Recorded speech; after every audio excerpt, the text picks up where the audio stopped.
आपकी लाइफ का पूरा बदलाव सिर्फ परमेश्वर कर सकता है।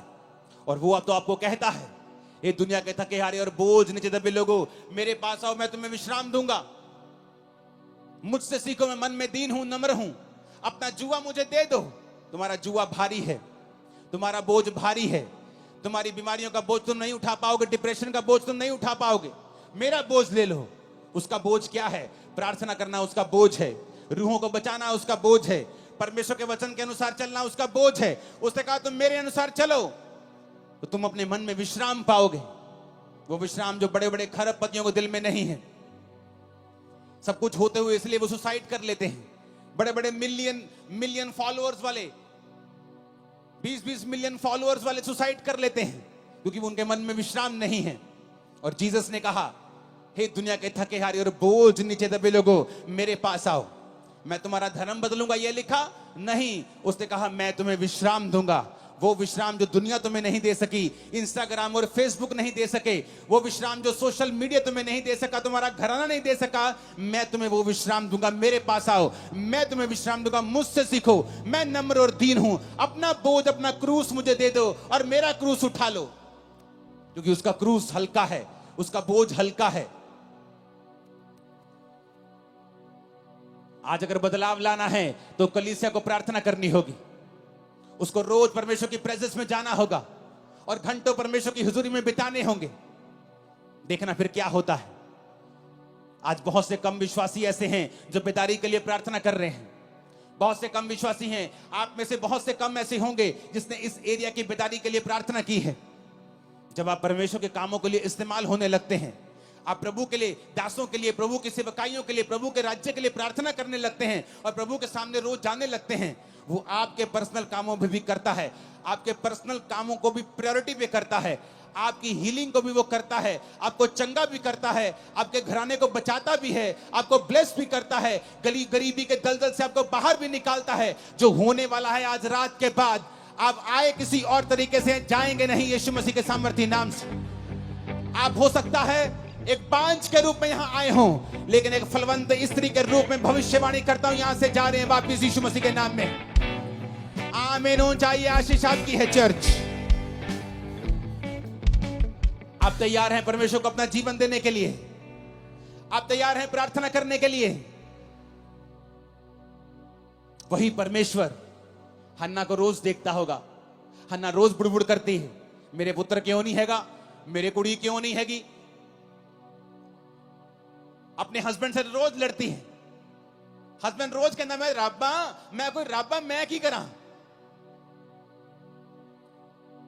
लड़ाई उसको कुछ नहीं दे पाई, खाना नहीं खाती, खाना छोड़ देती थी, कुछ नहीं हुआ।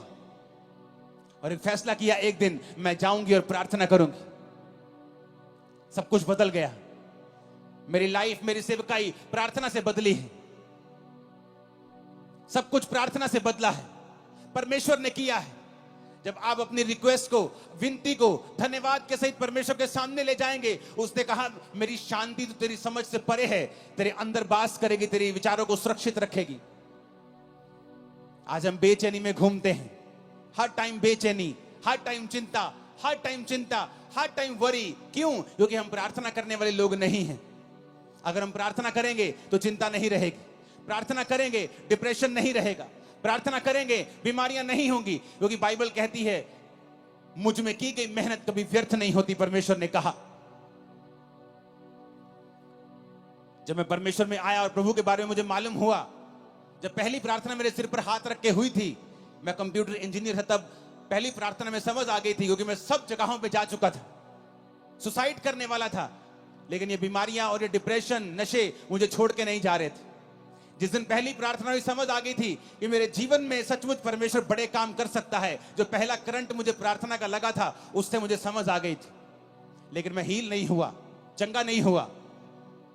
और एक दिन पवित्र आत्मा ने मुझसे कहा वचन के जरिए, क्योंकि वचन मुझे पढ़ना पड़ता था, नहीं तो मेंटली अपसेट के अटैक होते थे मुझे, तो बाइबल पढ़ने से मेरे वो ठीक हो जाते थे। तो बाइबल पढ़ते पढ़ते वचन आया, हे मेरे प्रिय भाइयों, हियाब बांधो, दृढ़ रहो, क्योंकि तुम जानते हो मसीह में की गई मेहनत कभी व्यर्थ नहीं जाती। यहां लगा यह वचन दिल में, रेमा बन गया। मेहनत करनी शुरू की, 40 रोजे रखे, साल में 1 बार, 2 बार, 3 बार, 4 बार, 5 बार 5वीं बार या 6ठी बार रोजे थे तो परमेश्वर ने मुझे छुआ और 2005 में उस डिप्रेशन से पूरी तरह आजाद कर दिया। आज 25 हो चुका, 20 साल से मैं पूरी तरह से आजाद हूं नशे से, डिप्रेशन से। कारण क्या? प्रार्थना, जो परमेश्वर ने हमें अधिकार दिए हैं। आपने कंप्लेंट अपने पास्टर को की है कि आपने रोज प्रार्थना की है? आपने 2 महीने करके बंद कर दी, आपने लगातार प्रार्थना नहीं की। आपको वचन के ऊपर खड़े होना होगा जब अगर आप चाहते हैं रिजल्ट आए तो। संविधान में लिखा है अगर रजिस्ट्री आपके मकान की आपके नाम पर है तो कोई उस पर कब्जा नहीं कर सकता, लेकिन लोग कब्जा फिर भी कर लेते हैं। फिर आप क्या करते हैं? रोते हैं। क्या रोने से घर छूट जाएगा? आप लड़ेंगे, वो गैर कानूनी है। क्या करेंगे? आप केस करेंगे, कोर्ट में जाएंगे, संविधान के मुताबिक बताएंगे जज को संविधान में ये लिखा है और ये लॉ के मुताबिक ये मेरा मकान है। लेकिन आपको ये भूल गया कि बाइबल आपका संविधान है। शैतान ने आपकी सेहतों के ऊपर कब्जा किया हुआ है, आपके बच्चों को नशों में लगाया हुआ है, उसने आपके घराने पे, आपके फाइनेंस पे कब्जा किया हुआ है। आप सिर्फ रोते हैं, रोने से कुछ नहीं होगा। कंप्लेंट करते हैं, उससे भी कुछ नहीं होगा। आपको परमेश्वर के सामने जाना होगा, घुटने टेकने होंगे, हाथों को उठाना होगा, स्वर के परमेश्वर की ओर दुहाई देनी होगी और वो खोल देगा आसमान। मैं आपको फिर कह रहा हूं, वो आसमान खोल देगा और आपको उसी ऊंचाई पर लेके जाएगा जिसके लिए आपको उसने पैदा किया है। लेकिन हमें फैसला करना होगा कि हमारा सोता परमेश्वर है या नहीं। क्योंकि आपने कंप्लेंट भी करके देख ली, आपने रो लिया, अपने बच्चों से लड़ लिया, अपने हस्बैंड से लड़ लिया, अपनी वाइफ से लड़ लिया, अपने भाई से लड़ लिया, लड़के भी कुछ नहीं हुआ, रो लिया, करला लिया, कलेश डाल लिया, कुछ नहीं हुआ।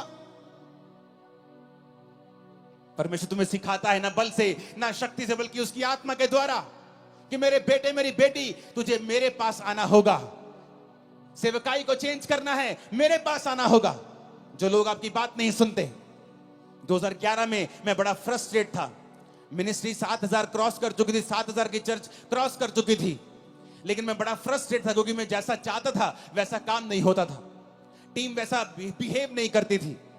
और मैं फ्रस्ट्रेट हुआ और मैं चला गया प्रार्थना में, देश को छोड़ दिया और 21 दिन के लिए प्रार्थना में चला गया। वो 21 दिन मैं अनमैरिड था, अपनी फैमिली से वैसे भी बहुत मैं कम बात करता था। मेरी मदर थी शायद, जो सेव हो चुके थे शायद 2011 में, वो भी नहीं हुए थे या एकदम से ताजे ताजे सेव हुए थे। कोई फैमिली मेंबर मुझसे बात नहीं करता था। बस 21 दिन सिर्फ प्रार्थना की।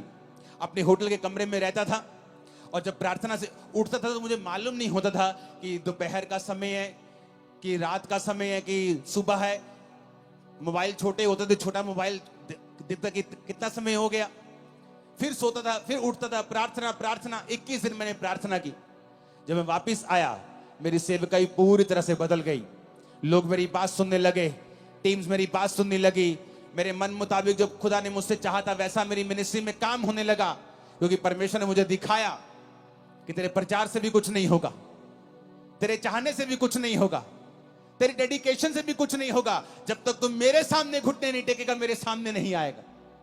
वो 21 दिन थे जब परमेश्वर ने मुझे सिखाया कि चाहे तेरी सेवकाई में 500 लोग हों या आने वाले समय के 5 लाख हों, तुझे रोज मेरी प्रेजेंस में बने रहना है, मेरी हजूरी में बने रहना है।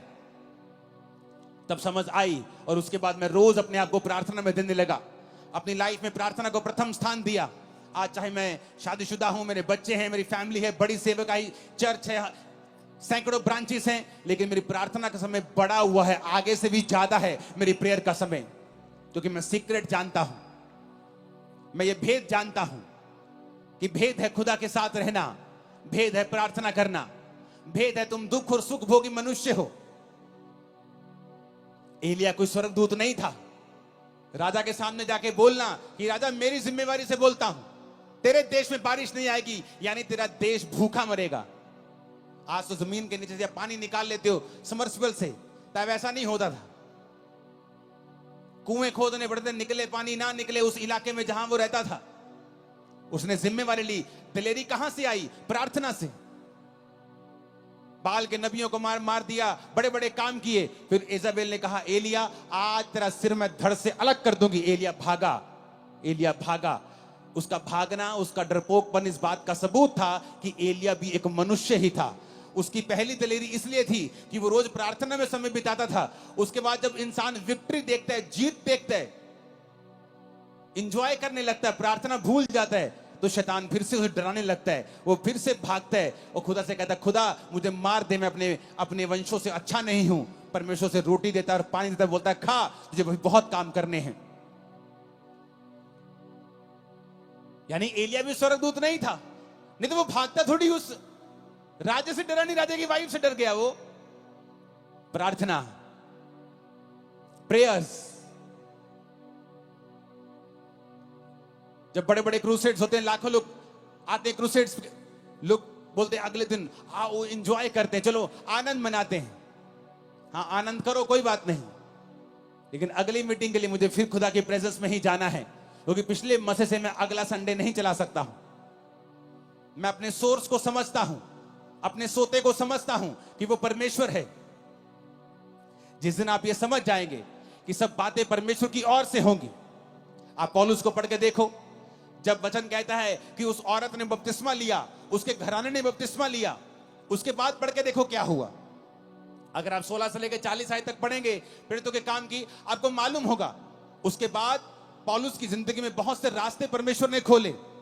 बड़ी जगहों के ऊपर वो गया सुसमाचार सुनाने के लिए, और आगे के आगे वो चलता गया। क्यों? उसकी जिंदगी जो थी वो प्रार्थना वाली जिंदगी थी। जब आप प्रार्थना वाली जिंदगी आपकी होती है, आगे के बाद आगे रास्ते खुलते जाते हैं। आप प्रार्थना बंद कर देते हैं, आप उस लेवल पर स्टक हो जाते हैं, अड़ जाते हैं, खड़ जाते हैं। जैसे पानी बहता हुआ रुक जाता है तो फिर वो स्मेल करता है, बहता पानी स्मेल नहीं करता है। आप पढ़ो पौलुस को, सिर्फ ये मिरेकल नहीं हुआ रूहें बचाने का, आगे भी बहुत से मिरेकल्स उसकी सेवकाई में हुए, क्योंकि वो प्रार्थना करने वाला जन था। उसको मालूम था कि मेरा सोर्स जो है वो परमेश्वर है। ऊंची आवाज में कहो आमीन।